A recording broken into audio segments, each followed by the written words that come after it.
Hey everyone, and welcome to another episode of Amazon Ads Raw Daily. Today is Friday, and we are finishing our Back to Basic week with some information about sponsored display campaigns. But before we do that, I would like to talk about a new API release update, which was announced yesterday. And it's the third API release update we hear this week, and they're all about sponsored brand campaigns. Or wait a second. Actually, yesterday we talked about brand metrics, so it's not all about sponsored brand campaigns. So the new API release is called New Fields in Sponsored Brand Keyword Recommendation Response. It's available in all the countries. I'm not calling all these countries, but it looks like the full list of all the countries where you have Amazon ads and sponsored brand ads. New metrics are now available for sponsored brand keywords recommendations through the Amazon Ads API, and you can now receive search. Let me pull it over here. You can now receive search term impression share and search term impression rank for each recommended keyword. Search term impression share and rank are only available if your account has generated impressions for search terms matching the recommended keywords. These metrics will help making informed keyword selections by identifying potential keywords to target based on your impression share and impression rank for search terms. Search term impression share shows how your account-wide impression share for each search term compares to other advertisers. That makes sense, right? An overall percentage of ad impressions you receive compared to other advertisers over the last 7 days. And they're giving one example here. So for example, if you have a sponsor brand impression share of 20% for a search term, it means that you won 20% of all the sponsor brand ad impressions for that search term. So let's say a keyword has a search volume and an impression volume of 10,000 and you have 20, then you should see, did I say 1,000? 1,000 and you have 20%, then you should see 200 impressions on that campaign because you won 20% of all the impressions. And search term rank basically tells you how high is your rank compared to other advertisers. So for example, if you have a search term impression rank of 3 on a given search term, let's say it's the same one, that means that you receive the third most sponsored brand ad impressions for that same search term over the last 7 days. So if you have 20% search impression share and a rank of 3, that means there's 2 other advertisers which have a higher share than you. So the whole cake will be split up 20% for you and then more than 20% for the other two each, meaning that all of you have the majority of the cake already kind of split up between you three. All right, that's the update from the API net. Now let's talk about sponsored display campaigns and our back to basic feature this week. Yesterday and the day before, we didn't actually manage to talk fully about sponsored brands and sponsored brand videos. There's still, I think, a few things which we have not covered, like talking about the creatives and ad groups and all that kind of stuff, but that will follow in other episodes when we talk about more advanced stuff eventually. So sponsored display campaigns, as I explained, I think last week or the beginning of the week, in my eyes, are not necessarily, from how they are created, an upper funnel campaign type. They are called display, but the majority of the placements is actually on the product detail page. That said, sponsored displays had lots of changes over the last couple of months and years, and I believe they even had the most changes of all the 3 main campaign types. And Amazon has introduced more broader placements and targetings and so on and so forth. So historically, they have been much more on the product detail page. Now, depending on your targeting, it can also be off Amazon and so on and so forth. So they are now getting closer to the actual name with sponsored display and therefore with upper funnel impression and click capturing. All right, when you start a sponsored display campaign, the first thing you have to choose of is the bidding optimization. Bidding optimization has nothing to do with your, let's say, with the bid you're setting, or it has something to do with the bid you're setting, but it's not for you in the front end changing your bid. It's more like depending on how the audience is reached. And there's 3 different bid optimization settings you can set. There's one which is called optimize for reach, another one is optimize for page visits, and the third one is optimize for conversions. The last 2 have been available since forever, or at least since I do Amazon ads. And optimize for reach is a rather new one. I think it's already almost 2 years old. The optimize for reach one is also the one which is not a CPC based cost type. It's a CPM based cost type, cost per mil, cost per 1,000 contacts. So you are paying on the impression, not on the clicks. Additionally to how you pay for those, the attribution of these are completely different than the other tools.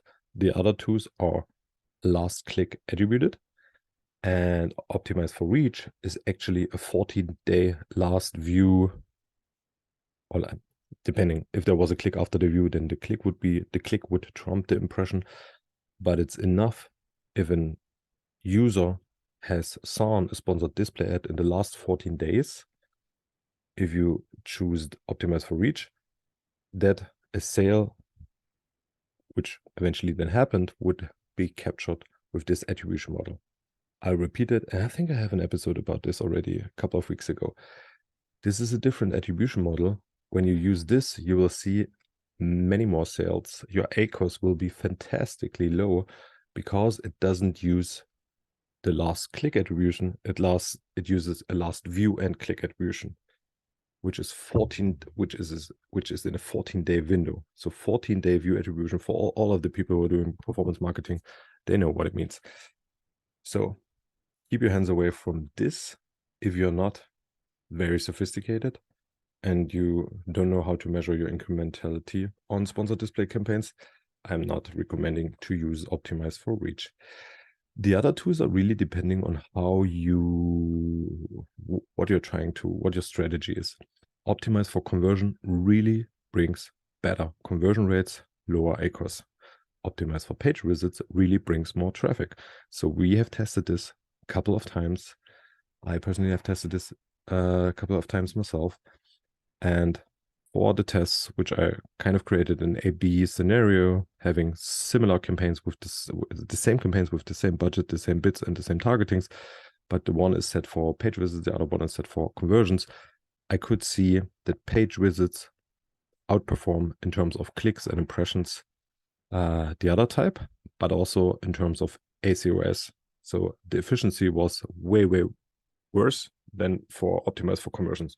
So you have to choose this when setting up the campaign. But since a year or so, you can also, once you created a campaign, go back into that campaign and change it in the campaign setting or the ad group setting.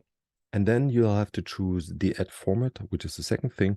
And this is newer, I would say, because now there's also sponsored display video campaigns. Sponsored display video campaigns is something new, and they have different placements than the image. The image has, I think it's 10 placements, as I said, and the image basically has the same resolutions and so on, like DSP, and the placements on Amazon are this similar ones we have on the product detail page, for example. Above the product, there's a very wide, but not a lot of height, but a lot of white banner, and then you have a banner which is in the bottom right below the product, and then you have banners all over the product detail page. There's also banners on the SERP engine result pages, and so on and so forth. And the video actually is on.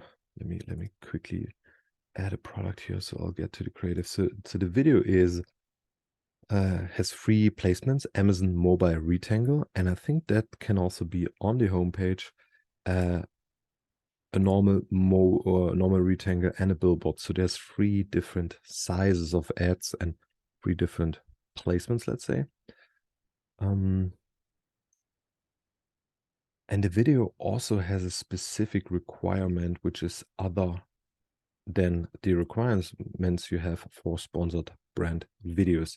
So the resolution required here is 19,020 with 1080 as a minimum. So I think that's HD, while on sponsored brand videos, I think it's enough to have X720 or something like that in the resolution. So you have to upscale basically your sponsored brand video creatives in order to use them as well for sponsored display. So sponsored display videos have a different resolution requirement than sponsored brand videos. And obviously they have different placements, but other than that, they have a similar, let's say, setup. All right, but before we go into creatives here more, looking at the time, man, why did I create a podcast which is only 10 minutes? I feel like I need much more time to explain all these things to you and to talk about it. One main difference for sponsored display campaigns is when you choose a product, Amazon is recommending you to choose many products to advertise, not only one. Even for videos, you can not only choose one product, you can actually choose 50 products to be advertised for that video. So that's a fundamental difference to sponsored brand videos, for example, where you choose one product and that's it.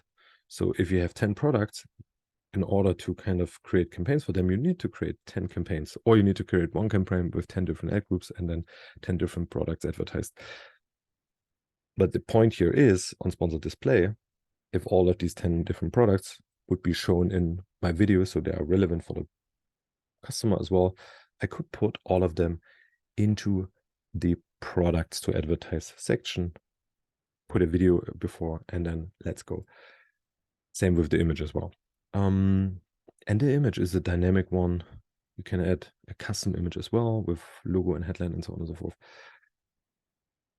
The next step, and then I'll almost have to close it here. The next step is the targeting. Targeting, there's 2 options, similar to how you know it from sponsored brands and sponsored display, sponsored products. Sponsored products, as a reminder, the 2 options are automatic and manual. And if you go into manual, you have keywords and products.